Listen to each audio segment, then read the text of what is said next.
अनिरुद्धाचार्य का ढोंगियों पर वार, झूठ, फरेब, अंधविश्वास तारता।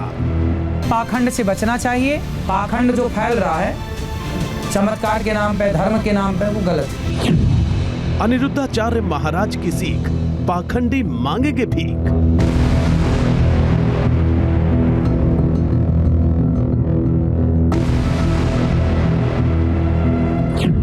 अनिरुद्धाचार्य ने क्यों कहा, सनातनियों हथियार उठाओ।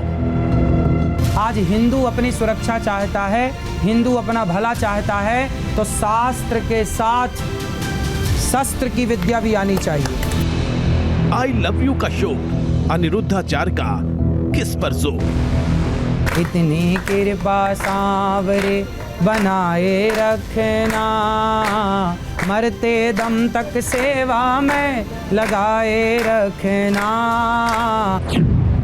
अनिरुद्धाचार्य ने क्यों कहा, विज्ञान से आगे है भगवान। हमारे वेद ही विज्ञान है। अनिरुद्धाचार्य ने क्यों कहा, लव मैरिज करना गलत है।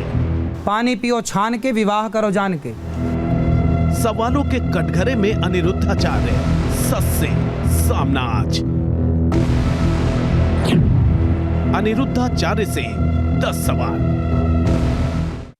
धर्म ध्वजधारी अनिरुद्धाचार्य जी महाराज अपने बेबाक बोल के लिए प्रसिद्ध हैं। न्यूज नेशन के स्टूडियो पहुंचे कथावाचक अनिरुद्ध आचार्य महाराज ने अंधविश्वास के खिलाफ जारी न्यूज नेशन की मुहिम ऑपरेशन पाखंड को लेकर खुलकर अपनी राय रखी। इस दौरान हमने अनिरुद्ध आचार्य से 10 सवाल पूछे। धर्म, संस्कृति, सनातन और पाखंड को लेकर इन सवालों का अनिरुद्ध आचार्य महाराज ने क्या जवाब दिया, आप देखिए हमारी इस खास पेशकश में।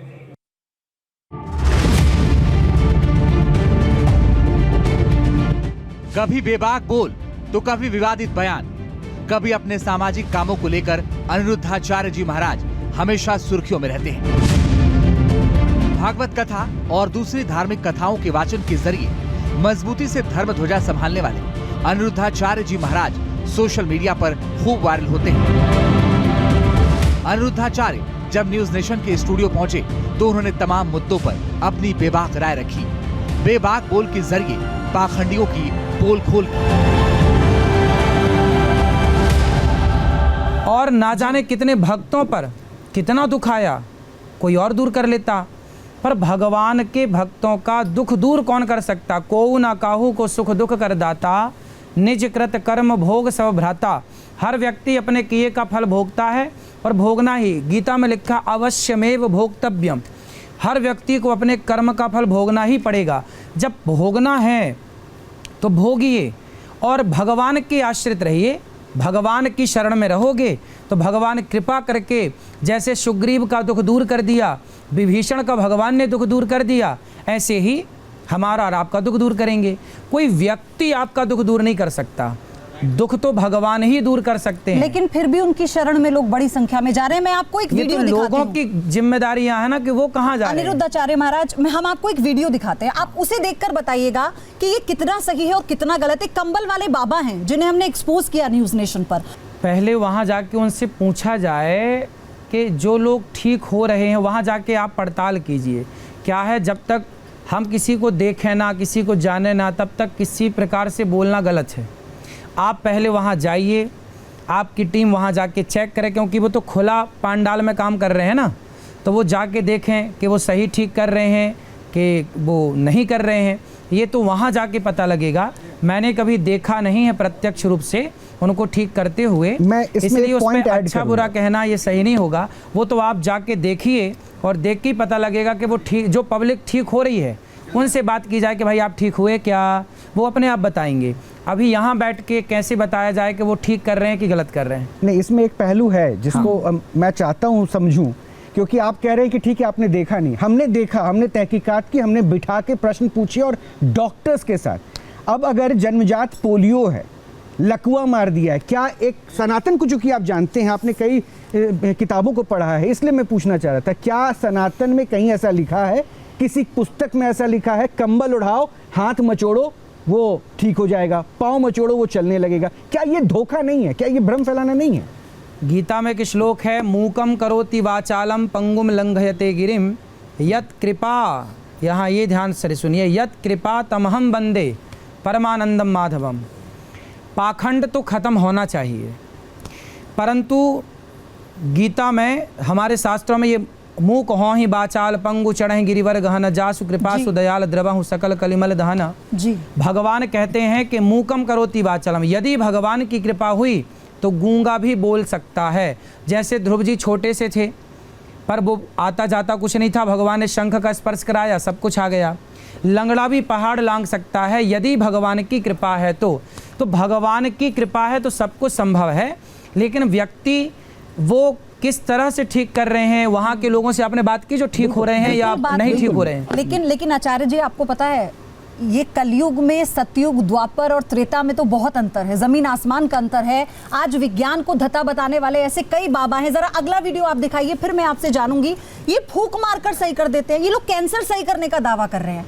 वो डॉक्टर जो लगातार इस पर विदेशों में भी जाकर इस पर अध्ययन कर रहे हैं, अनिरुद्ध आचार्य, ये उन्हें धता बता रहे हैं, कह रहे हैं कि आपकी साइंस खराब है तभी लोग हमारे पास आ रहे हैं, हम कैंसर ठीक कर देते हैं। बताइए ऐसा होता है कि? जरा देखिए, फूंक मारते हैं ये जनाब। अब इस फूंक में क्या जादू है? वो पानी अमृत बन जाता है। वो कैसे पानी अमृत, और ये पानी बेच रहे हैं अपना, बताइए आप। जो गलत है उसे तो बिल्कुल गलत कहा जाए।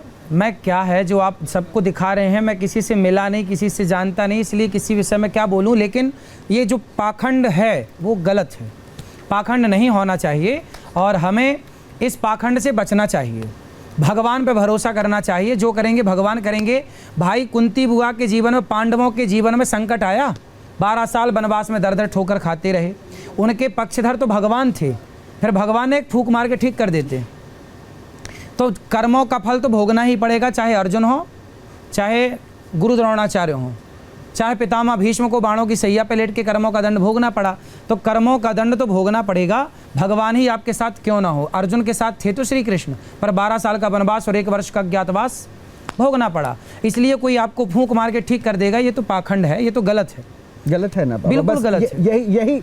यही हम जो है अब दिखाना चाहते, देखिए हम नहीं चाहते कि व्यक्ति भगवान की कृपा से वो ठीक हो गया, ये तो सही है, पर मैं फूंक मार के, कोई व्यक्ति फूंक मार के ठीक कर दे, वो गलत है। वही भगवान ठीक कर सकते हैं। आपका तरीका क्या है? लोगों को जोड़ना, अध्यात्म की तरफ जोड़ना, और ये पाखंड की तरफ जुड़ता हुआ नहीं दिखता। ये गलत है। अभी एक वीडियो मार के कैसे ठीक कर सकता है? एक वीडियो अभी आपको और दिखाता हूँ। इनका नाम है वाइब्रेटर बाबा।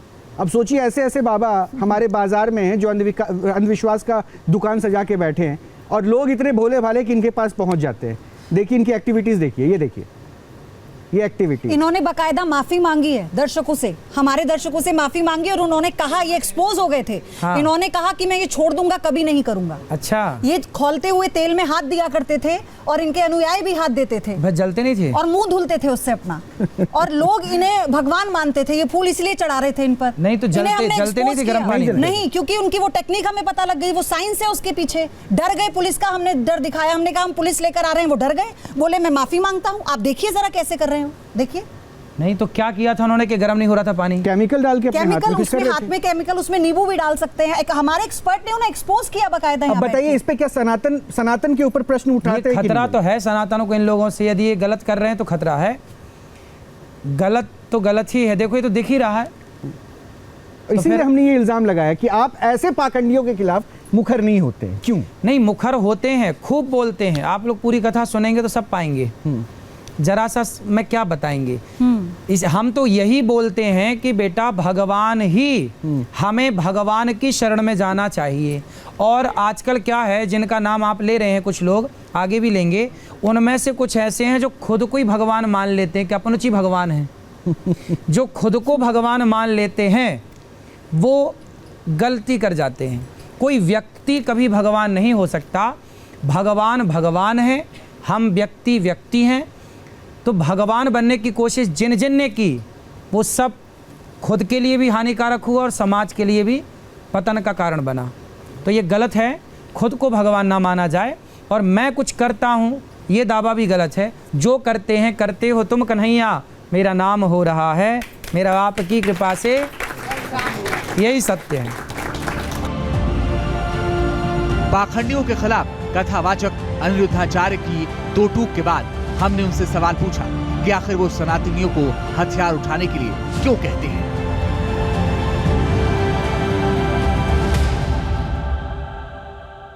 क्या वाकई ऐसे समय में जहां हम हैं सनातन खतरे में है क्या, हिंदू खतरे में है क्या? इसके पीछे तथ्य है, बांग्लादेश में जो हो रहा है वो भी है। क्या वाकई सनातन को संभालने की जरूरत है? अगर है तो वो जिम्मेदारी किसकी है?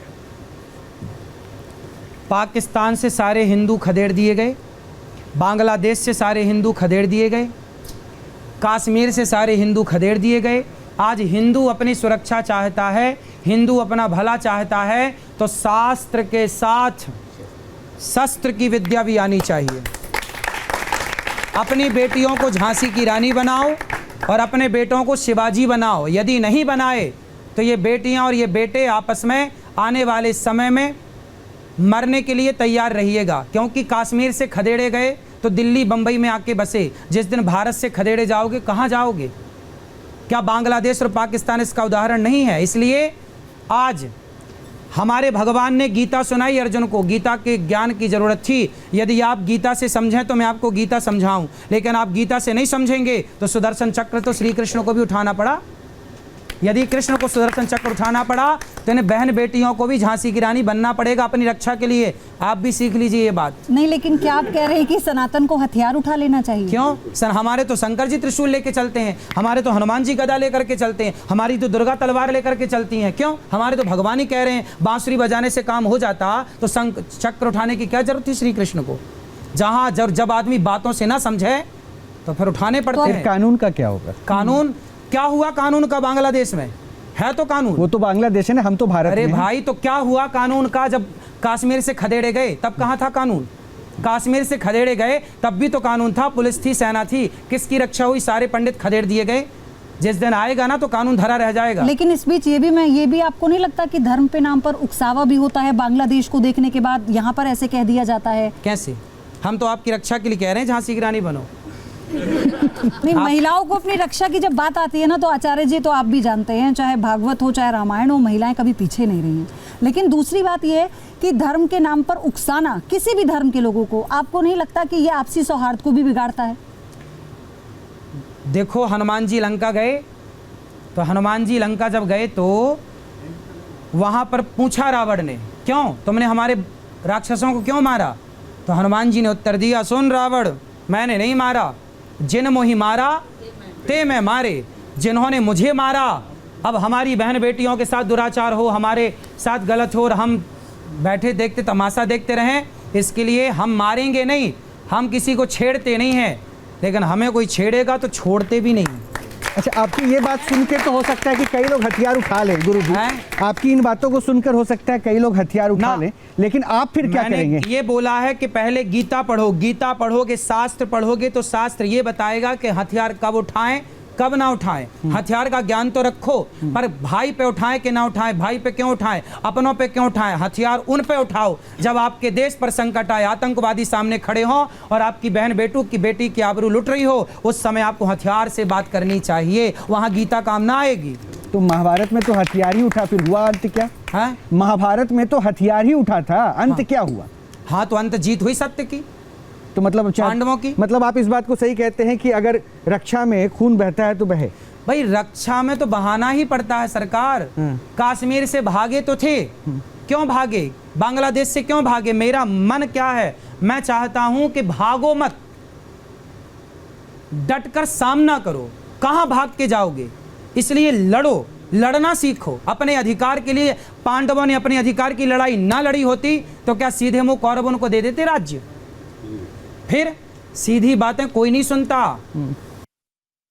पाखंडी बाबाओं पर अनिरुद्ध आचार्य जी महाराज की खरी खरी आपने सुनी, ये भी जाना कि उन्होंने सनातनियों से हथियार उठाने की अपील क्यों की। लेकिन अब देखिए कि सुंदरता को क्यों दोष मानते हैं अनिरुद्ध आचार्य महाराज और किस बयान पर उन्हें माफी मांगनी पड़ी।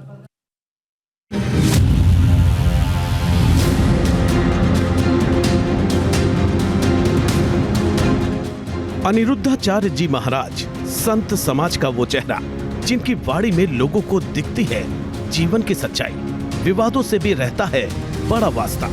ये सोशल मीडिया पर भी खूब छाए रहते हैं। लेकिन जब अनिरुद्धाचार्य न्यूज नेशन के स्टूडियो आए तो उनका वो रूप दिखा जिसे अभी तक किसी ने नहीं देखा। उन्होंने उन सवालों के भी बेबाक जवाब दिए जिसे अभी तक किसी ने उनसे नहीं पूछा था।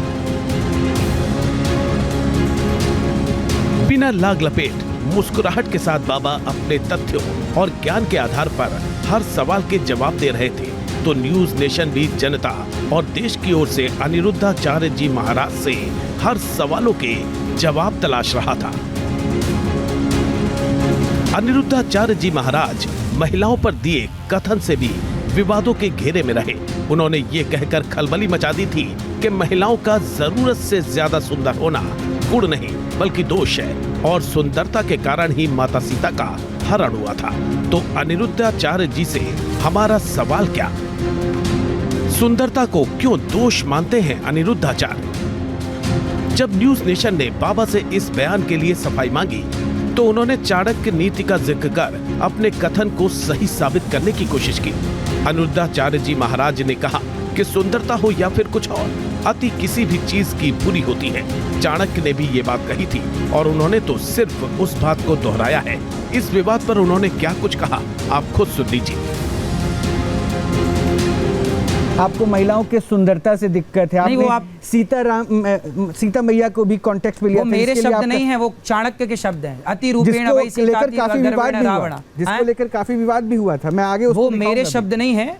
अति रूपेण वै सीता अति गर्वेण रावण अति सर्वत्र वर्जयत, यह लिखा है चाणक्य ने। ये चाणक्य नीति का पार्ट है। जब चाणक्य नीति आप पढ़ेंगे तो चाणक्य के वचनों को भी सुनना है। भाई हम तो देखिए, हम तो पढ़ते हैं ना, तो हम सबको, हम वेद पुराण ही नहीं पढ़ते, हम आज के झांसी की रानी को भी पढ़ते हैं, महाराणा प्रताप को भी पढ़ते हैं, शिवाजी को भी पढ़ते हैं, हम तो जी आज मुंशी प्रेमचंद्र जी को भी पढ़ते हैं, गबन गोदान पंच परमेश्वर भी पढ़ते हैं। तो जब सबको पढ़ेंगे तो चाणक्य को भी पढ़ेंगे। तो जो जिसकी बेस्ट बातें, अच्छी बातें होंगी वो परोसना है। वहाँ बात क्या बोली गई, अति अति भला ना बोलना, है ना। तो अति की बात आप में से कितने लोगों ने सुना है, अति सर्वत्र वर्जयित, सुना ना। तो जब अति सुना तो ये बात किसकी, ये सूक्ति किसकी है, चाणक्य की सूक्ति है। तो चाणक्य की आधी बात आप माने, अति सर्वत्र वर्जयित, और आधी बात ना माने। चाणक्य का कहना है कि अति रूपेण वै सीता, ये मेरा विचार नहीं था, ये चाणक्य का विचार है। स्त्रियों की सुंदरता पर बाबा के कथन को सुनकर उनके भक्त भी हैरान रह गए थे। लेकिन इस विवाद पर आपने इनकी सफाई भी सुन ली। लेकिन ऐसे कई मुद्दे हैं जिन पर बोलकर ये विवादों को हवा देते रहे हैं। अनिरुद्धाचार्य पर आरोप लगते हैं कि ये अपने प्रवचनों में तमाम ऐसे विवादित बयान देते हैं जिससे इन्हें सोशल मीडिया पर पॉपुलैरिटी मिले, ज्यादा से ज्यादा लोग इन्हें सुने। इसी को लेकर न्यूज नेशन ने जब बाबा पर सवालों के तीर छोड़े तो देखिए क्या हुआ।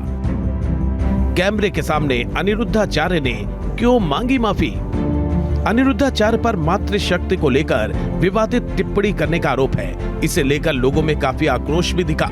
महिलाओं को लेकर दिए कथन पर जब न्यूज नेशन ने बाबा से सवाल पूछा तो शब्दों की त्रुटियों को लेकर सबके सामने माफी भी मांगी।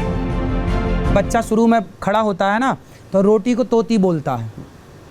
रोटी को क्या बोलता है, तोती बोलता है। तो जब तोती बोलेगा तब ना रोटी बोलना सीखेगा। तो ये बहुत पुरानी वीडियो है, उस समय में शुरुआत थी और उस समय शब्दों की त्रुटियां हुई हैं, उसे मैंने स्वीकार किया है। तो वो शब्दों की त्रुटियां हैं। बाकी गाय का वहाँ पे महत्व मैंने बताया कि गाय गावो विश्वस्य मातरा, गाय सबकी माता क्यों है। मैं आपको बताऊं, जब देश के प्रधानमंत्री वर्तमान में उस समय पंडित श्री लाल बहादुर शास्त्री जी हुआ करते थे, उस ज़माने में अमेरिका से गेहूं आया करता था। भारत में भरपेट खाने का आप अपने बाप दादों से पूछना, पहले भारत में भरपेट खाने की व्यवस्था नहीं थी, उपजाऊ पानी की सिंचित व्यवस्था नहीं थी, तो उपजाऊ नहीं थी। और तब हमारे पुरखों को गाय ने अपने दूध से, अपने घी से, अपने मक्खन से पाला है। तो जिस गाय ने हम सबके पूर्वजों को, पुरखों को पाला है, आज उस गाय पे संकट है, तो क्यों ना हम गाय को समर्थन दें और गाय की सेवा से जुड़ें। तो वहाँ गाय की बात को मैं पुष्ट कर रहा हूँ, उसमें शब्दों की त्रुटि हुई, उसके लिए मैं क्षमा चाहता हूँ, क्योंकि वो शब्द है। चूँकि समझाना कुछ था, समझा कुछ रहा हूँ, अर्थात बात कहीं और चली गई, वो गलत था। राधा रानी विवाद पर संतों में जंग छिड़ गई। प्रदीप मिश्रा और प्रेमानंद जी के बीच खूब बयानबाजी हुई। इस विवाद पर अनिरुद्धाचार्य जी महाराज ने क्या कहा। राधा विवाद पर अनिरुद्धाचार्य का सबसे बेबाक बोल। न्यूज नेशन के स्टूडियो में अनिरुद्धाचार्य जी महाराज ने कहा कि अगर भगवान श्री कृष्ण शरीर हैं, तो राधा रानी भगवान श्री कृष्ण की आत्मा। राधा कौन है? तो पुराणों में मिलता है कि जैसे हमारी आत्मा कौन है? हमारी आत्मा है परमात्मा, ईश्वर अंश जीव अविनाशी। हमारी आत्मा कौन है? ईश्वर का अंश है। तो जब हमारी आत्मा ईश्वर का अंश है तो सवाल खड़ा हुआ कि फिर कृष्ण की आत्मा कौन है? क्योंकि हमारी आत्मा तो परमात्मा है, तो परमात्मा की आत्मा कौन है? तो भागवत जी में आया, पुराणों में, अन्य पुराणों में आया कि कृष्ण की आत्मा का नाम ही राधा है। ये प्रमाण है, लिखा हुआ। कृष्ण की आत्मा कौन है? ये तो प्रेम का भाव हो गया ना, लिखा है, प्रेम रैम से नहीं, स्पष्ट लिखित में प्रमाण है। राधा कौन है? कृष्ण की आत्मा। अब बताइए कि भागवत में जिन कृष्ण का वर्णन है वो बिना आत्मा वाले कृष्ण का वर्णन है या आत्मा वाले कृष्ण का वर्णन है? आत्मा वाले कृष्ण का वर्णन है। तो जहां कृष्ण है वहां उनकी आत्मा है, मतलब वहां उनकी राधा है। और वहां लिखा है राधा वंतो भटान मृधे। और एक बात और समझ लीजिए शास्त्रों की, शास्त्र को समझने के लिए क्या चाहिए? भावग्राही जनार्दना। बच्चा तोती कहता है, तोती, तो समझा तो रोटी ही जाता है ना। मम कहता है, मम, पप्पा दे दो पप्पा, तो वो समझा तो पानी ही जाता है ना। मैं पप्पा कहूँ, मम कहूँ, पर समझा क्या जाएगा? पानी। जब मैं तोती कहूँगा तो समझा क्या जाएगा? हाँ। तो भागवत जी में जहाँ जहाँ श्री शब्द आया है, भागवत जी में जहाँ जहाँ लक्ष्मी शब्द आया है, वहाँ पर राधा जी के लिए ही आया है। लिखा है अनया राधितो नूनम, यहाँ राधा। आचार्य जी, अगर बच्चा मम कह रहा है तो उसे पानी चाहिए, ये माँ से ज्यादा कोई नहीं समझता। परिवार के कई सदस्य हैं जो माँ को बुलाते हैं, कहते हैं बताओ जरा क्या मांग रहा है वो। आपके आधुनिक युग में भले ना समझे, पुराने जमाने मम का मतलब सब समझते। आप तो आधुनिक युग के आचार्य हैं। अगर आपकी बातों में इस तरह की तुष्टियां हुई तो फिर कैसे होगा? देखिए, त्रुटियां नहीं है, वो गंभीर विषय है। आप भागवत जी के बारे में जानती हैं, जब भगवान श्री कृष्ण रासलीला रचाए, तो क्या हुआ? भगवान श्री कृष्ण गोपियों को लेकर के, राधा रानी को लेकर अंतर्धान हो गए, चले गए। जिस सखी को लेकर के भगवान श्री कृष्ण रास से अंतर्धान हुए थे, गए थे, वो सखी कौन थी? लिखा है अनया राधितो नूनम, वहाँ राधा ही है। भागवत जी में राधा शब्द, भागवत जी में राधा है। रास पंचाध्यायी में ये बात मैंने पुष्ट की। और वहाँ लिखा है, देखो वहाँ पर क्या है, उज्जितायुध दौर दंडई राधा वंतो भटान मृदे। लिखा तो है राधा, अब जिसको पाठ करेंगे तो राधा ही आएगा, पर वहाँ व्याख्या में आधावंतो हो जाएगा, पर उच्चारण में तो राधा लिखा है, उच्चारण तो राधा ही होगा। जब उसकी व्याख्या करेंगे, संधि विच्छेद करेंगे तो वो आधा हो जाएगा, पर उच्चारण में तो राधा है। इसलिए वहाँ पर जो है, वहाँ भागवत जी में मेरी दृष्टि, कोई माने ना माने, ये देखो उनके विचार हैं कि वो नहीं मानते, आपके विचार हैं कि आप भागवत जी में राधा माने या ना माने, ये आपकी स्वतंत्रता। पर मेरी स्वतंत्रता कहती है, मेरे गुरुजनों का आदेश कहता है कि भागवत जी में राधा है।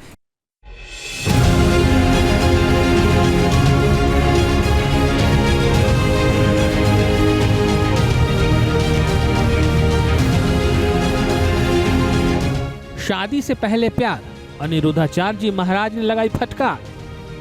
आज की आधुनिकता के नाम पे ये नहीं कि जो अच्छा लगा, माई लाइफ माई चॉइस का है भैया। लव मैरिज पर अनिरुद्धाचार्य को आया गुस्सा। पानी पियो छान के, विवाह करो जान के। धर्म संस्कृति सनातन को लेकर कथावाचक अनिरुद्धाचार्य जी महाराज के बेबाक बोल। वेदों में लिखा है, ब्राह्मणोस्य मुखमासीद बाहु राजन्यः कृतः ऊरु तदस्य जद वैश्यः पदभ्यां शूद्रो अजायत। धर्म ध्वजाधारी अनिरुद्धाचार्य का बयान सोशल मीडिया पर क्यों होता है बवाल।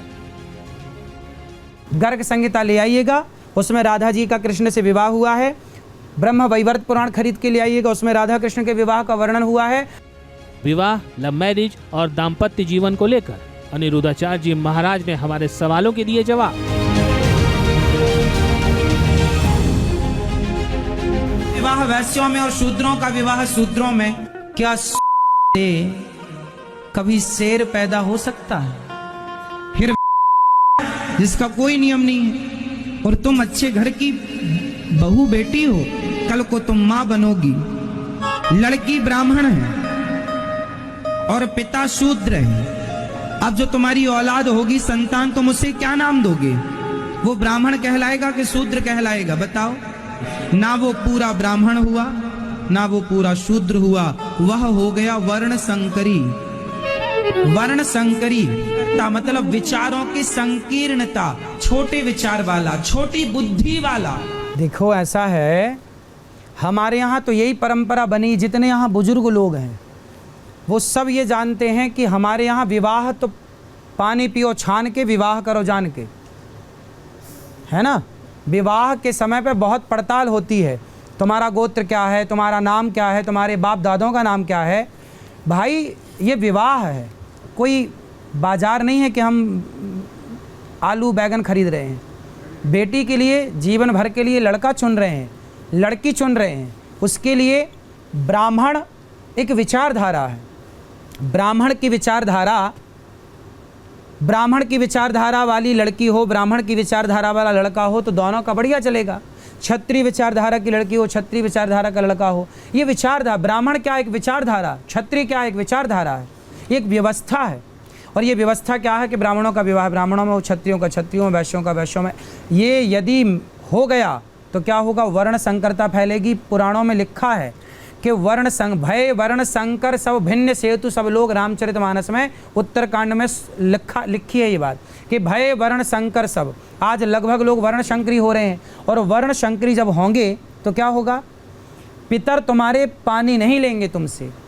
श्राद्ध करने का अधिकारी वो बालक नहीं होता जो वर्ण शंकरी होता है। तो जो परंपरा है उन्हें फॉलो करना है। आज की आधुनिकता के नाम पे ये नहीं कि जो अच्छा लगा, माई लाइफ माई चॉइस का है भैया। भाई थोड़ी कोई परंपरा भी है कि नहीं? यदि सारी चीज़ें माई लाइफ माई चॉइस में आ जाएंगी तो फिर परंपराओं का, संस्कारों का क्या होगा? तो वो चीज़ें भी तो आपको ही बचा के चलनी। सुनो, गुलाब होता है, यदि वाइट कलर के गुलाब को रेड कलर के गुलाब से मिक्स किया जाए, दोनों की कलम जोड़ी जाए, तो उससे जो गुलाब होगा ना वो तीसरे कलर का होगा। ये बात आप मानते हैं? उसी तरह कि ब्राह्मण और क्षत्रिय से, दोनों के मिलन से जो संतान होगी वो तीसरी कहलाएगी ना, वो ब्राह्मण ना क्षत्रिय, वो वर्ण संकरी कह। इस वर्ण संकरता से बचना है। आज हमारे देश में मुगल आए तो क्या मुगल स्त्रियों को लेकर आए थे? वो सारे मुगल आए और भारत की स्त्रियों पर अत्याचार किया, और भारत की स्त्रियों से उन्होंने संतान उत्पत्ति की, और फिर उनकी संतान आज जितनी है लगभग ये सारी वर्ण संकरी हैं। वो आज भारी हैं, वो परेशान कर रहे हैं पूरे देश में, दंगा और फसाद की स्थितियां उत्पन्न होती हैं कई बार। प्रश्न है महाराज जी इसी पॉइंट पे, क्योंकि भी एक सवाल मैंने पूछा था, हिंदू खतरे में, सनातन के लिए जुड़ना, एक साथ इकट्ठा होना।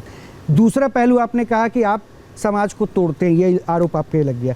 अगर सनातनी इकट्ठा है तो फिर आपके शब्दों से तो भी ऐसा लग रहा है कि आप जो है वर्णों में उसे बांट दे रहे हैं, जातियों में बांट दे रहे हैं। मैं नहीं, जातियां कोई मैंने नहीं बनाई। वेदों में लिखा है ब्राह्मणों से मुखमासीद बाहु राजन्यः कृतः उरु तदस्य जद वैश्यः पदभ्यांगुं शूद्रो अजायत।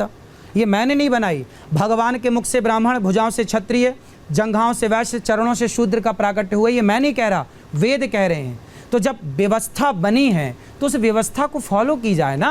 आप देखो वहाँ खड़े हैं, मैं यहाँ बैठा हूँ, ये व्यवस्था है। ये कैमरे वाले भैया वहाँ खड़े हैं, ये व्यवस्था। अब मैं जाके वहाँ कैमरा घुमाने लग जाऊँ तो कुछ ना आएगा।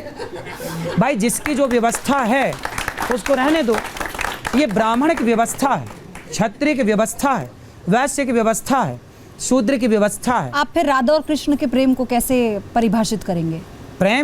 प्रेम तो होना ही चाहिए। राधा कृष्ण तो पति पत्नी है ना। गोपियों का उनके प्रति समर्पण आप कैसे परिभाषित भाई वो तो करेंगे? पति पत्नी है ना राधा कृष्ण, और पति पत्नी खूब प्यार करें, आपको क्या दिक्कत है? उनकी कृष्ण जी की पत्नी थी राधा जी। हाँ, आपने नहीं पढ़ा? बताइए, आपने नहीं पढ़ा? रुक्मणी कौन थी? हाँ? रुक्मणी कौन थी? रुक्मणी भी पत्नी है। दिक्कत क्या है इसमें? आप बताओ। राधा कौन है? राधा भी लक्ष्मी है। रुक्मणी कौन है? रुक्मणी भी लक्ष्मी है। अब आप कहो कि दो लक्ष्मी, आप के पिताजी आपको लक्ष्मी बोलते हैं, मेरी बेटी मेरी लक्ष्मी है। राधा जी से विवाह का उल्लेख कहीं आया है क्या? मुझे तो ज्ञात नहीं है, मैं इसलिए पूछ रही हूं गर्ग संहिता ले आइए, खरीद के पढ़िए। गर्ग संहिता ले आइएगा, उसमें राधा जी का कृष्ण से विवाह हुआ है। ब्रह्म वैवर्त पुराण खरीद के ले आइएगा, उसमें राधा कृष्ण के विवाह का वर्णन हुआ है। वृंदावन आइएगा, भांडीर बट मैं आपको ले चलूंगा, आज भी वो स्थान है जहाँ ब्रह्मा जी ने राधा जी के साथ श्री कृष्ण का विवाह कराया है। जो लोगों को जानकारी नहीं है तो वो आजकल लड़का लड़की क्या करते हैं, अरे तुम मेरी राधा बन जाओ। ये तो केवल भ्रमित कर रहे हैं लोग राधा के नाम पे समाज को। राधा कृष्ण तो सदा से पति पत्नी है। राधा कौन है? साक्षात महालक्ष्मी तो है। फिर आप मुझे बताइए इस परिप्रेक्ष्य में कि कृष्ण की 2 पत्नियां, दो नहीं 16,108। नहीं, मैं उनकी बात बता रही हूँ जिनकी हम बात कर रहे हैं। वो तो गोपियां भी हैं, उनके प्रति प्रेम में जो उनका समर्पण था पत्नियां वो भी हैं, हमने लिखित में देखा। 16,108। इससे मैं वाकिफ हूँ जो आप कह रहे हैं, मैं इससे वाकिफ हूँ जो आप कह रहे हैं, लेकिन मेरा इसमें ये जानना है कि आज के परिप्रेक्ष्य में आप इसे सही ठहराएंगे? किसको? अनेक पत्नियों को। अच्छा,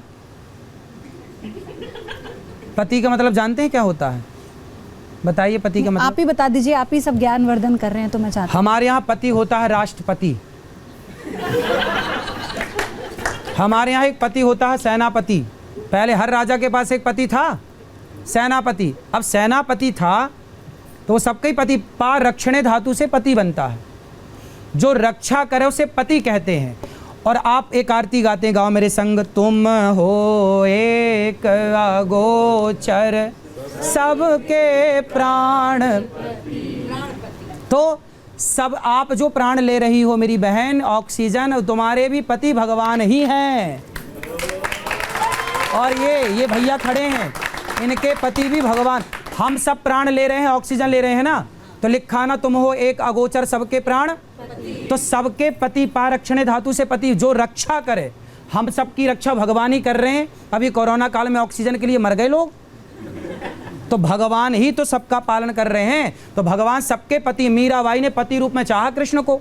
आपको कोई ऐतराज मीरा से? तो फिर पत्नी का उल्लेख भी कर। पहले मेरी प्रश्न का उत्तर दो जी, कि मीरा ने कृष्ण को पति रूप में चाहा। कोई ऐतराज नहीं, वो उनकी ऐसे भक्ति है, उनका समर्पण है। सतयुग त्रेता द्वापर, सतयुग त्रेता द्वापर की जितनी स्त्रियां मीरा जैसी होती हैं, जो कृष्ण को पति रूप में चाहती हैं, वो सारी नारियों को भगवान द्वापर में इकट्ठा करते हैं। सबके लिए अलग अलग तो आ नहीं सकते ना, तो सबको इकट्ठा करते हैं और भगवान आते हैं और सबके मेरा ये सवाल पति के रूप, पत्नी के रूप में स्वीकार करके सबका आज के परिप्रेक्ष्य में अगर कोई लड़की, कोई स्त्री इस तरह के प्रेम में हो तो आप उसका उल्लेख कैसे करेंगे? क्योंकि उस पर भी मैं आऊंगी। मीराबाई तो प्रेम करती थी श्री कृष्ण से। नहीं तो अगर आज के परिप्रेक्ष्य में कोई लड़की किसी के प्रति इतना प्रेम रखती हो तो उसका उल्लेख आप कैसे भाई करेंगे? भगवान के प्रति रखे तो अच्छा है ना, ये लिव इन में रह के क्या कर लेगी? भाई मीरा ने किससे प्यार किया? किसी लड़के से किया? जगत के पालनहार से ना किया। तो भगवान से प्यार करना कौन सा गुनाह है? जाकी रही भावना जैसी, प्रभु मूरत देखी तिन तैसी। भगवान को आप पति रूप में चाहो, पिता रूप में चाहो, यशोदा ने पुत्र रूप में चाहा, द्रौपदी ने भाई के रूप में चाहा, अर्जुन ने मित्र के रूप में चाहा, जिसने जिस रूप में चाहा भगवान ने उसे उस रूप में दर्शन दिया। तो पति रूप में चाहा, पति रूप में मिल गया। न्यूज नेशन के मंच पर अनिरुद्धाचार्य जी महाराज ने प्रेम को भी डिकोड किया, उसकी परिभाषा बताई। पहले प्रेम का अर्थ कुछ और था, आज प्रेम का अर्थ कुछ और लोग कर रहे हैं। प्रेम आज स्कूल में, कॉलेज में लड़का लड़कियां प्रेम करते हैं। अब बताओ, जो स्कूली प्रेम है आज का, वो प्रेम है क्या? प्रेम की परिभाषा उनके प्रेम में लागू हो रही है? बिल्कुल नहीं। आजकल स्कूल कॉलेज में जो प्यार हो रहा है लड़का लड़कियों का, फेसबुक वाला, व्हाट्सएप वाला, I love you too, I love you, ये सब प्यार नहीं है। ये क्या है? क्या है ये? केवल हवस है। जो तुम्हें प्यार का भूत सवार है ये दुनिया। जो लड़की के 35 टुकड़े हुए, इस लड़की ने भी उस लड़के से प्यार ही तो किया था। क्या किया था? प्यार किया था। लेकिन उस लड़के के पास तो ऐसी 4 लड़कियां और थीं, उसके पास तो ऐसी 4 और थीं, तो उसने काट दिया। जिसे तुम प्यार कहती हो मेरी बेटी हो, मेरी बहनों, प्यार नहीं है, वो वासना है, वासना। कब समझोगी इतनी सी बात? आचार्य जी आपके पास आऊं उससे पहले मैं चाहती हूँ युवाओं के सवालों से शुरू करती हूँ। उनके पास इस पर बहुत से सवाल हैं। कौन पूछना चाहते हैं सवाल? तो आजकल के इस तनाव भरे जीवन में यदि कोई प्रेमी या प्रेमिका उनको थोड़ा सहयोग करके उनकी जर्नी में उनको हेल्प करता है तो उसमें क्या गलत है? आप क्यों माँ बाप का सहयोग पर्याप्त नहीं है? नहीं, माँ बाप से तो दूर थे ना वो। तो माँ बाप के पास रहें ना, माँ बाप से जुड़े रहें, कनेक्ट रहें। एक लड़की के साथ एक दोस्त बना लो, लड़का बना लो, लड़के के साथ रहो, लड़कियां लड़कियों के साथ, लड़की की संग क्यों सारी रहना? लव स्टोरीज गलत थोड़ी ना है। कुछ गलत चीजें तो, अब सारे संत गलत थोड़ी ना है, लेकिन कुछ संत भी गलत हैं, तो आप सभी लव स्टोरीज को गलत बेटा ऐसा है, लिव इन में रहने का कल्चर ही गलत है। लिव इन का जो कल्चर है, ये लिव इन क्या है? हमारे भारत के कुत्ता पहले से लिव इन में रहते हैं। हमारे भारत में कुत्ता और बिल्ली। आचार्य जी, प्यार सिर्फ एक, ये तो एक पहलू हो गया समाज का जो लिव इन में रह रहे हैं, और अब इस देश में कानून है, चलिए वो उनकी अपनी राय है, आप उस पर अपनी राय रख रहे हैं, लोग माने ना माने अलग बात है, लेकिन जो लिविंग में रह रहे हैं सिर्फ एक वही प्रेम नहीं है। ऐसा नहीं है, लोग प्रेम विवाह कर भी अपनी शादियों को विवाह बहुत अच्छे से निभा रहे हैं। लिव इन के नाम पे बेटा आजकल क्या है, लड़कियों का शोषण हो जाता है, फिर बाद में वो लड़कियां अब जाएं तो जाएं कहाँ, करें तो करें क्या? इससे हम आपको बचाना चाहते हैं कि कोई आपका मिसयूज ना करे, केवल आपके हित की बात है ये। हाँ, सवाल लीजिए। मेरा सवाल ये है, जो जब लव को अरेंज बनाते हैं तो उससे आप क्या समझते हैं? सही है, लेकिन वो माँ बाप की सहमति होगी तो सब बेस्ट है। माँ बाप की सहमति हो, देखो जिस माँ ने आपको पाल पोस के बड़ा किया ना बेटा, वो माँ बाप चाहते हैं कि मेरे बेटे के ब्याह में मैं इन्वॉल्व रहूं। तुम्हारी पसंद का हलवा बनाया है माँ ने, तुम्हारी पसंद के पराठे बनाए हैं, तुम्हारी पसंद का भोजन बनाया है, एक बार पूछ लेते ना, माँ ये लड़की से ब्याह कर रहा हूँ, आप खुश हो ना? जी। एक बार भी माँ से पूछना तुमने जायज नहीं समझा, वो गलत है। ठीक है। तो आप विरोध किसका कर रहे हैं? मतलब ये लड़का लड़की की मित्रता का, संबंध बनने का, या फिर वो आगे जाके शादी कर ले इसका? लिव इन के लिए तो आपका विरोध मैंने सुन लिया, विरोध है किस पे पर्टिकुलर? ये 3 पॉइंट। भाई लिव इन में शादी के पहले शारीरिक रिश्ते बनाना गलत है हमारे भारतीय परंपरा के अनुसार, मैं इसे गलत कहता हूँ। आप कितने लोग गलत कहते हैं शादी के पहले संबंध बनाने को? इसमें भी आपको 100% उत्तर नहीं मिला। आपके प्रश्न का उत्तर 100% नहीं हुआ। युवाओं में आपसे लोग इत्तेफाक नहीं रख पा रहे। नहीं भाई, युवा तो देखो, युवा तो आज़ादी चाह रहा है ना, कि हमें आज़ाद छोड़ दो, हम किसी के संग रहें। लेकिन आप आज़ाद होने कहाँ दे रहे हैं? आपने अभी थोड़ी देर पहले कहा, एक सेकेंड, अभी आपने थोड़ी देर पहले एक तर्क दिया, कहा कि जैसी जिसकी भावना वैसी चीज़ें लोगों को दिखती हैं। तो गुरुवर, आप उस भावना को कहीं ना कहीं लोगों पे डाल रहे हैं। अगर कोई स्त्री, कोई महिला, कोई लड़की कैसे कपड़े पहनना है, ये विचार उसका है, वो जैसे पहन के घूमे, तो वो सोचने वाला या देखने वाले की कुदृष्टि या दृष्टि वो तय अभी करने बात दीजिए कपड़ों ना। की नहीं थी, अभी बात लिव इन की थी। नहीं, दोनों पे आ रहा हूं मैं, इसलिए दोनों पे कह रहा हूं। पहले लिव इन का मैं लिव इन का भी नहीं कपड़ों पे आते था हैं। गुरुजी, लिव इन का भी नहीं था। मेरा था कि आपको दिक्कत किससे, प्रेम से या इससे? लिव इन रिलेशनशिप से दिक्कत है। नहीं तो आपको तो साथ में लड़का और लड़की की दोस्ती से भी दिक्कत दिख रही है। अभी आपने कहा कि लड़का है लड़के से दोस्ती करो, यही कहा था ना गुरुवर ने? भाई ये बताओ, एक गाना सुना है, दिल लगी ने दी हवा, थोड़ा सा धुआं उठा और आग जल गई, तेरी मेरी दोस्ती प्यार में बदल गई। अपने प्रवचनों में अनिरुद्ध आचार्य जी महाराज विज्ञान को चुनौती देते हैं। न्यूज नेशन ने जब इसे लेकर उनसे सवाल किया तो आप देखिए किस तरह पुराणों का जिक्र कर उन्होंने अपनी बात को साबित करने की कोशिश की। अनिरुद्ध आचार्य फिल्मों और फिल्मी सितारों को लेकर क्या राय रखते हैं, ये देखिए।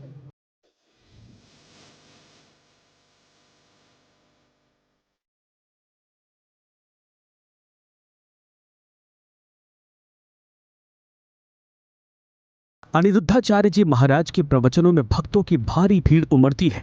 पुरुष हो या फिर महिलाएं, बच्चे हो या फिर बुजुर्ग, सभी न केवल बाबा की बातों को ध्यान से सुनते हैं, बल्कि बाबा से सवाल कर मन में चल रहे कोलाहल को भी शांत करते हैं।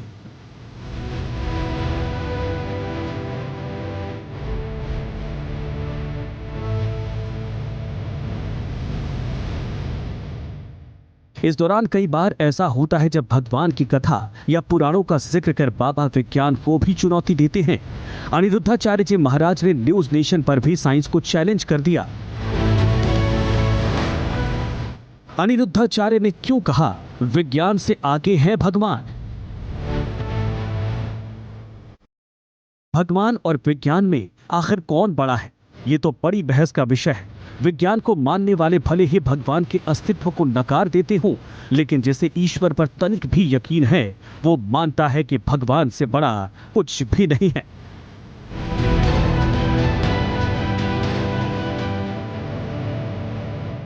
महाभारत के प्रसंगों का जिक्र कर उन्होंने ये समझाने की कोशिश की कि भारत ने ही दुनिया को विज्ञान की परिभाषा दी।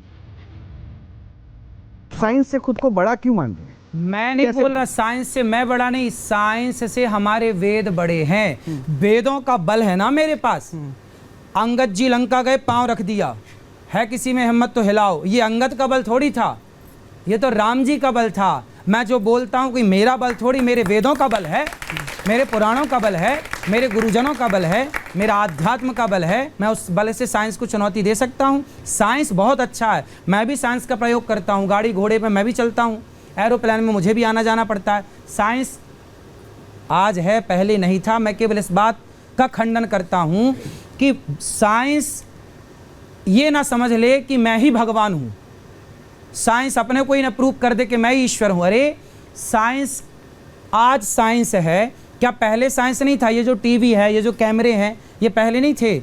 5000 साल पहले भी ये कैमरे थे। लेकिन ये तो विकास का पहलू है ना ये। हाँ, बहुत अच्छी बात है। हम ये थोड़ी कह रहे हैं कि विकास ना हो, बेटा विकास तो होना चाहिए, लेकिन पुरानी चीज़ों को नकारा क्यों जा रहा? हम इससे खिलाफ हैं, क्यों नकारा जाए? भाई आप ये क्यों नहीं कहते? आप कहते हैं कि आज की टेक्नोलॉजी इतनी बिंदास है, इतनी अच्छी। अरे ये कहिए कि ये सब कुछ पहले था, बाद में लुप्त हुआ, फिर बाद में इसे प्रकट किया गया। जब गीता हुई, कुरुक्षेत्र में गीता चल रही थी, आंखों देखा हाल संजय धृतराष्ट्र को बता रहे थे कि नहीं? किस आधार पर बता रहे? क्या टेक्नोलॉजी नहीं थी? गीता चल रही है 200 किलोमीटर दूर, और हस्तिनापुर में बैठे बैठे संजय धृतराष्ट्र को बता रहे हैं। क्या ये विज्ञान नहीं था? था। मुझे दुख इस बात का है कि विमान का आविष्कार किया भारत ने, नाम लगा दिया राइट ब्रदर्स का, खिताब दूसरे देश के गले में चला गया। क्यों जाए? हमारी जो मेहनत है, हमारी जो शोध है, भारत का नाम क्यों नहीं आना चाहिए? हम साइंस को गलत नहीं कहते, हम तो खुद साइंस पे चलते हैं। पर इसको भारत खुद से आगे आना चाहिए था आचार्य जी। हाँ? अनिरुद्ध आचार्य, आपको खुद से आगे आना चाहिए, क्योंकि आप तो कह रहे हैं साइंस को चुप करा देंगे, तो आप चुप कैसे कराएंगे फिर? आपने इतनी शानदार घड़ी पहनी है, आप एक लग्जरी गाड़ी से दफ्तर तक पहुंचे हैं, बताइए। तो फिर ये भी तो आवश्यकताओं का ही तो असर है। मैंने ये कब बोला कि इसकी आवश्यकता नहीं है? मैं ये नहीं बोल रहा हूँ कि आवश्यकता नहीं, मैं ये बोल रहा हूँ जो भारत को नकारा जाता है। भारत को सपेरों का देश बोला गया, भारत को बोला गया कि ये तो अनपढ़ लोगों के लोग हैं। अनपढ़? अरे हम इतने पढ़े लिखे थे कि हमारे आर्यभट्ट ने जब 0 दिया तब तुमने आगे की गिनती पढ़ने सीखी, और हमें अनपढ़ कह रहे हो। हम केवल इस बात से केवल दुखी हैं कि हमारे देश ने ही दुनिया को विज्ञान की परिभाषा दी, हमारे देश से ही सारी टेक्नोलॉजी गई। आप जिस व्यक्ति ने परमाणु का आविष्कार किया, यूट्यूब पर वीडियो देखिएगा, जिस व्यक्ति ने परमाणु बम का आविष्कार किया उसके यूट्यूब पर जाकर देखिएगा। उसने खुद कहा कि मैं महाभारत को जब मैंने सुना तो महाभारत में ब्रह्मास्त्र नाम का एक अस्त्र था, उस ब्रह्मास्त्र से मैंने प्रेरणा ली कि ऐसा भी हो सकता है। तो महाभारत से प्रेरणा लेकर उन्होंने परमाणु बनाए। तो बताइए वो परमाणु टेक्नोलॉजी कहाँ की कहलाएगी अब? नहीं, वो तो कह रहे, वो तो ठीक बात है, लेकिन दूसरी बात, एक बात बस ये है कि आपका जो भी हमने बयान सुना ना, उसमें आपने कहा कि मैं साइंस को चुप करा दूंगा। चलिए आपको चुप कराते हैं। ये बात जो आप अभी कह रहे हैं, ये बात अगर अपने सत्संग में कह देते ना, तो शायद इसका प्रभाव होता। लेकिन देखिए हमारे साथ इतने लोग हैं। हाँ, मैं साइंस के पास पहले जाया जाए, पहले मैं आपको उत्तर दे दूं जी। मैंने कहा कि मेरे पास साइंस से जुड़ी कुछ ऐसी बातें हैं, जो कुछ प्रश्न ऐसे हैं ना बेटा, साइंस के पास उत्तर नहीं है जी। आज गैलेक्सी आकाश गंगा तक साइंस पहुंची है, क्या सब तक पहुंच गई? सारा शोध कर लिया, सारा रिसर्च कर लिया, पर हमारे यहाँ तो कह दिया युग सहस्त्र योजन पर भानु। तुलसीदास जी ने पहले ही सूर्य से पृथ्वी की दूरी बता दी, विज्ञान ने तो आज बताई। हमारे यहाँ तो कह दिया ब्रह्मा मुरारिश त्रिपुरांतकारी भानु शशि भूमि सुतो बुधश्च गुरुश्च शुक्र शनि राहु केतवा। हमारे यहाँ नवग्रह की पहले से बात कह दी गई, तुम आज ग्रह ढूंढ के ला रहे हो। चलो आप जिंदा हैं? हाँ या ना? बिल्कुल। अब ये बताइए आप जिंदा हैं किसके बल पर? साइंस क्या कहता है कि आपके शरीर में कौन सा क्या है कि आप जिंदा हैं? मैं हष्ट पुष्ट हूँ? नहीं, आपका दिल, आपका हृदय, हार्ट जो है ना वो काम कर रहा है। आपका हार्ट काम करता है तो आप एक्टिव हैं, आप जिंदा हैं। अच्छा ये बताइए, आप मानते हैं ना कि हार्ट के कारण पूरा शरीर एक्टिव है? हार्ट यदि चला जाए तो मर जाएगा आदमी। हार्ट अटैक क्या है? हार्ट काम करना बंद कर दे। अरे हार्ट काम करता है तो शरीर एक्टिव है। अब आप बताइए कि जब हार्ट काम करता है तो शरीर जिंदा है, तो हार्ट किसकी शक्ति, किसके बल से काम करता है? हार्ट की शक्ति से तो शरीर काम करता है। अब हार्ट को एनर्जी कहाँ से मिलती है आप बताइए? वो तो ब्लड से मिल रही है ना, ब्लड के फ्लो से। ब्लड तो उससे आगे पंपिंग करके जा रहा है ना। तो आप बता दीजिए ना, ज्ञान तो फिर वही तो, ये प्रश्न विज्ञान के पास नहीं है। विज्ञान इसमें चुप है। अभी ये रिसर्च का विषय है, रिसर्च चल रही है इस पर। वही मैंने बोला कि बेटा, आपका ज्ञान इस पर क्या कहता है? हैं? मेरा विज्ञान कहता है कि वो जो हार्ट पंपिंग कर रहा है वह ईश्वर की शक्ति है। ईश्वर की शक्ति से हार्ट काम करता है। वो ईश्वर की शक्ति बंद हो जाए तो आदमी मर जाता है। इन्हीं बातों से तो आपको सोशल मीडिया पर लोग जानते हैं। ऐसी ही तो बातें हैं जिससे सोशल मीडिया पर लोग मुरीद हुए हैं। आपका एक वीडियो देखिए जरा कैसे चलता है, अगर एक सामने आता है। अच्छा, हमारे साथ कुछ वरिष्ठ भी यहाँ पर मौजूद हैं ऑडियंस में। हाँ। और हमारे साथ कुछ युवा भी हैं, तो उनका कुछ सवाल है साइंस से जुड़ा हुआ। रोहित, पहले मैं सवाल ले लेती हूँ, फिर अगले आरोप पर आप जाइएगा। किसको लेना है सवाल, बताइए। साइंस की जैसे अभी बात हुई तो हम सब ने एक रामायण देखी है, उसमें एक किस्सा आता है जिसमें हनुमान जी जब लंका दहन करके वापस आ रहे होते हैं तो उनकी एक पसीने की बूंद एक मछली के मुख में चली जाती है, जिससे वो मछली गर्भवती हो जाती है और मकरध्वज नाम से उनका पुत्र होता है। एक तरफ हमारे पुराण में लिखा है हनुमान जी ब्रह्मचारी हैं, दूसरी तरफ एक पुत्र है उनका जो कि उनकी पसीने की बूंद से हो गया। तो इस चीज़ को कैसे जस्टिफाई कर सकते हैं साइंस? बेटा देखिए, वो हनुमान जी हैं। हनुमान जी साक्षात शंकर जी हैं।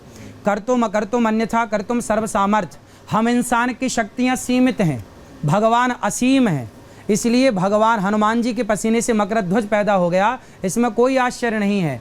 नाले में हम डुबकी नहीं लगा सकते, लेकिन वही नाला जब गंगा जी में जाकर के मिलता है तो वही नाला गंगा में मिलकर पवित्र हो जाता है, शुद्ध हो जाता है। नाले को हम शुद्ध नहीं कर सकते, पर गंगा की सामर्थ्य शुद्ध करने की। उसी प्रकार हनुमान जी की सामर्थ्य है कि उनके एक पसीने की बूंद से अनेक बेटा हो सकते हैं। क्या बात है, हनुमान जी तो सर्वसामर्थ्य। वो ब्रह्मचारी रहे या नहीं रहे? ब्रह्मचारी हैं तो भाई, ब्रह्मचर्य भंग तो नहीं हुआ ना, बात पसीने की है ना भाई। उनका ब्रह्मचर्य तो नष्ट नहीं हुआ, ब्रह्मचर्य तो बना है, पसीने की बूंद से ना पैदा हुए मकरध्वज। तो ये भगवान है बेटा। देखो, अब कृष्ण ने एक उंगली से पहाड़ उठाया, तो क्या भगवान एक उंगली से पहाड़ बिल्कुल उठा सकते हैं? वो भगवान है।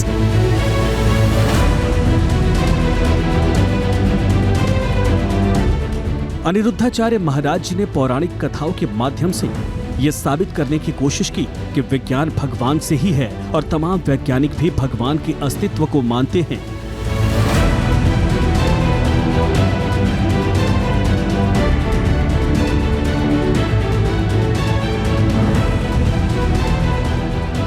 सोशल मीडिया पर अनिरुद्धाचार्य की लोकप्रियता किसी फिल्म स्टार से कम नहीं है। हर जगह उनके लाखों फॉलोअर्स हैं, लेकिन ये फिल्मी सितारे बाबा को रास नहीं आते हैं। अनिरुद्धाचार्य ने क्यों कहा फिल्मों से समाज को नुकसान? अनिरुद्धाचार्य महाराज का आरोप है कि संत समाज लोगों को अच्छी सीख देते हैं, वहीं फिल्मी सितारे भ्रम और झूठ फैलाते हैं। फिल्मों से समाज को नुकसान होता है, लेकिन फिर भी फिल्मी लोगों पर कोई सवाल नहीं उठता है।